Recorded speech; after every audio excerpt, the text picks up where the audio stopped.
Welcome to Sports Biases, the podcast where we delve into the fascinating lives of athletic icons, and I'm your host, Howard Closewell. Today, we're going to explore the captivating story of John McEnroe, a tennis legend whose on-court exploits and off-court persona have become an indelible part of sports lore. As we embark on this biographical journey, you'll discover that McEnroe's life is a rich tapestry of triumph, turmoil, and transformation, woven from the threads of his early years, his rise to fame, and his enduring impact on the world of tennis. His father, John Patrick McEnroe Sr., was a military officer, and the family's itinerant existence would shape young John's adaptability and resilience. I recall a conversation with McEnroe where he reflected on the impact of his childhood, saying, "The constant moving taught me to be resourceful and to think on my feet. It was like being a tennis player before I even picked up a racket."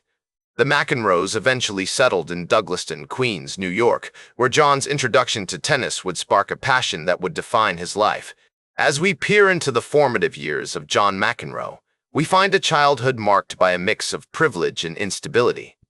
His parents' marriage was troubled, with whispers of infidelity and financial strain that would later influence John's own attitudes towards relationships and money.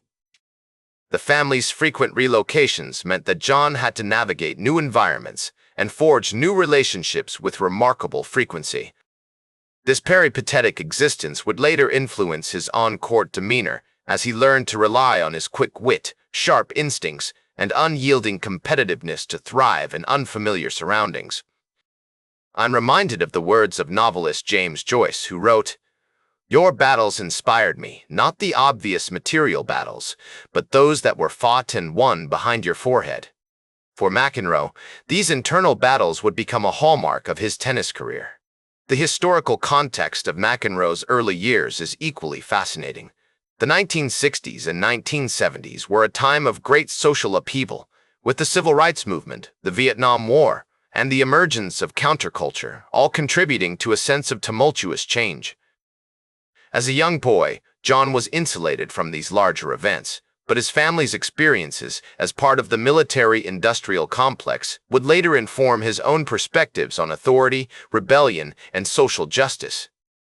I've often wondered how McEnroe's upbringing influenced his later views on politics and activism. In a 2019 interview, he reflected, "Growing up in a military family, you're taught to respect authority, but as I got older, I began to question that authority and challenge the status quo." This rebellious streak would become a defining characteristic of McEnroe's tennis career.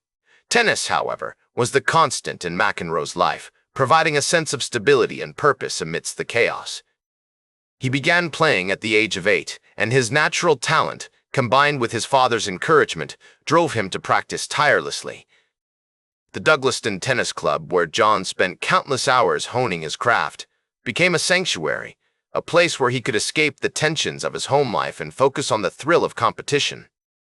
I've spoken to several of McEnroe's contemporaries, including Vitas Gerulaitis, who recalled, "John was always the most intense kid on the court. He had this fire in his belly that drove him to be the best." This intensity would serve McEnroe well as he navigated the cutthroat world of professional tennis. As we explore the early influences that shaped McEnroe's character, we find a complex interplay of factors. His parents, despite their marital struggles, instilled in him a strong sense of discipline and ambition. His coaches, particularly Tony Palafox, recognized his prodigious talent and helped him develop the technical skills that would serve him so well on the court. And his peers, including future tennis stars like Peter Fleming and Jean Mayer, provided a supportive community that fostered his growth as a player and a person. I'm struck by the parallels between McEnroe's early life and the concept of grit, popularized by psychologist Angela Duckworth. McEnroe's ability to persevere in the face of adversity, to adapt to new situations, and to maintain a laser-like focus on his goals would become the hallmarks of his tennis career. The summer of 1976 marked a pivotal moment in McEnroe's young life, as he won his first national junior title at the age of 17. This breakthrough victory not only announced his arrival as a tennis prodigy, but also set him on a trajectory that would take him to the very pinnacle of the sport.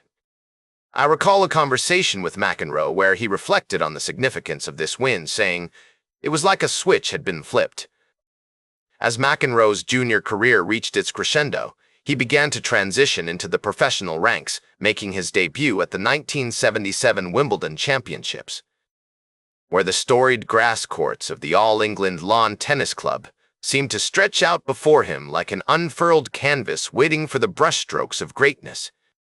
The following year, 1978, proved pivotal as McEnroe won his first Grand Slam singles title at the U.S. Open, defeating Jimmy Connors in the final on September 10th.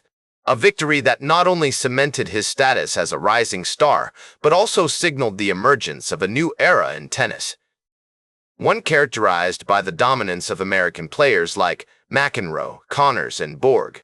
As I reflect on this momentous occasion, I am reminded of the words of the great tennis commentator, Bud Collins, who once noted that McEnroe's game was a symphony of shot-making, a ballet of precision and power. Indeed, McEnroe's playing style, with its unique blend of finesse and aggression, would come to define an era in tennis, inspiring a generation of players to push the boundaries of what was possible on the court. The early 1980s were a period of intense rivalry between McEnroe and Bjorn Borg, with their on-court battles becoming the stuff of legend, a clash of titans that captivated audiences around the world. Their 1980 Wimbledon final, played on July 5th, is often cited as one of the greatest matches of all time, with McEnroe ultimately falling in 5 sets, a defeat that would prove to be a crucible for his future success. Excellence, then, is not an act, but a habit. For McEnroe, excellence was not simply a goal, but a way of life, a relentless pursuit of perfection that drove him to push himself to the very limits of human endurance. The loss to Borg in 1980 seemed to fuel McEnroe's determination, and he went on to win the 1981 Wimbledon title, defeating Borg in the final on July 4th, a victory that marked a turning point in their storied rivalry. As I ponder the significance of this moment, I am reminded of the words of the great American poet, Robert Frost, who once noted that 2 roads diverged in a wood, and I took the one less traveled by, and that has made all the difference. For McEnroe, the road to greatness was not an easy one, but it was a path he chose to take, driven by his unyielding passion for the sport and his unwavering commitment to excellence. His dominance on the court was matched by his growing reputation for on-court outbursts, which often made headlines and sparked debate about the role of sportsmanship in tennis. As McEnroe himself noted, "I was always going to be a bit of a rebel. I hated the idea of being seen as just another robot-like tennis player." This sentiment echoes the words of the great American writer Hunter S.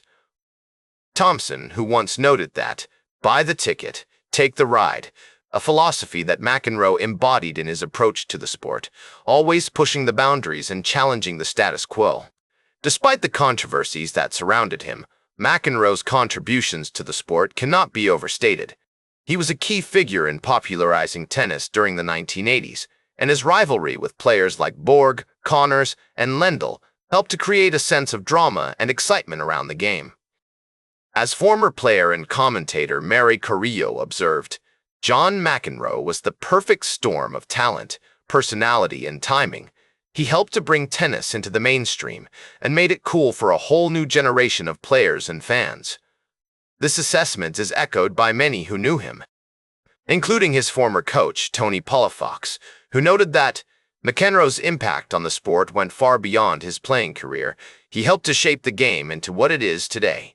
Throughout his career, McEnroe was also known for his commitment to social justice and human rights causes.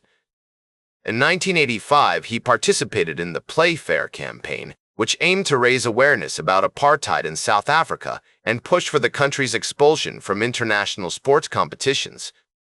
This activism was just one aspect of a broader sense of purpose that McEnroe brought to his life and career, as he sought to use his platform to make a positive impact on the world beyond tennis. As the great American civil rights leader Martin Luther King Jr. once noted, "The ultimate measure of a man is not where he stands in moments of comfort and convenience, but where he stands at times of challenge and controversy.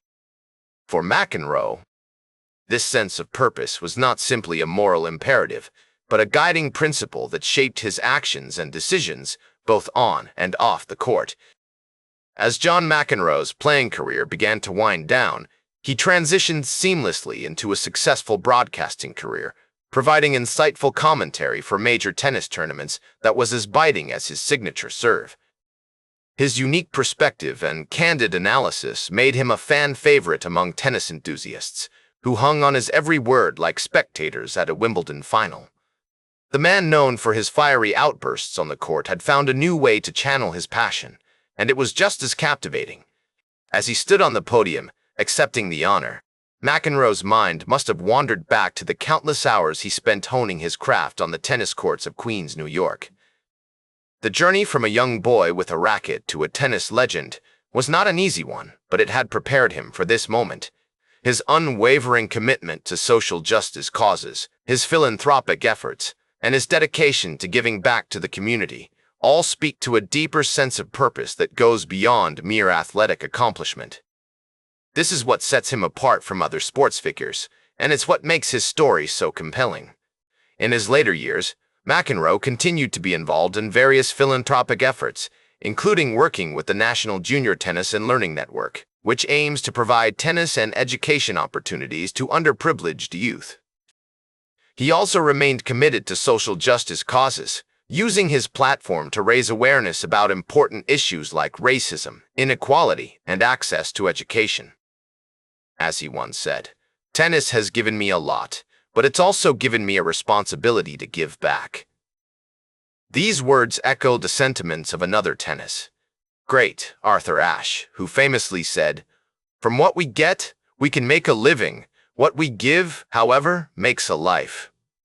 McEnroe's legacy extends far beyond his impressive playing career and broadcasting accomplishments.